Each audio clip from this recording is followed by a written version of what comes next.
Well, I'd like to share a little message that I've entitled The Work of the Lord, with the main text being 2 Timothy 2:15, which reads, "Be diligent to present yourself approved to God as a workman who does not need to be ashamed, accurately handling the word of truth."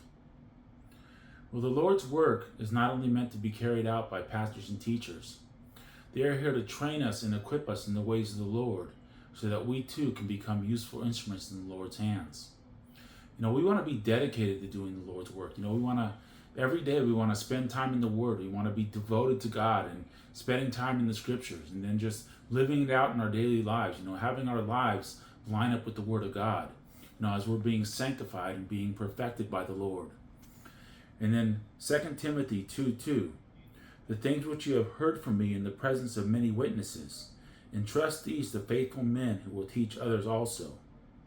We want to do our part in raising up God's army, and we want to be creating soldiers of Christ. And, we do that partly by living by example. We need to be living this out ourselves. We need to be walking in obedience and just striving to walk in obedience and making an effort to have our lives line up with the Word of God. And then going out and proclaiming the Lord, sharing the gospel with people, leading people to Christ.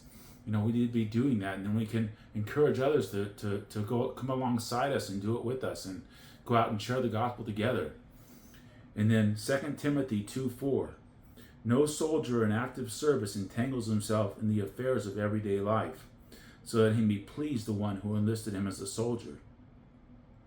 We need to just be dedicated to serving the Lord. We need to have our focus on the eternal things. We don't need to be so wrapped up with the temporal things of this life. We're only going to be here for a short time. Our whole life is just a vapor, just a short time compared to eternity. And we need to be storing up treasures in heaven and just having our focus on the things that are important to God and just be doing what is pleasing to God. We need to dedicate our lives to doing the Lord's work. We need to we want to serve the Lord with our whole heart. We do that by just honoring God and just proclaiming the name of His Son, Jesus Christ.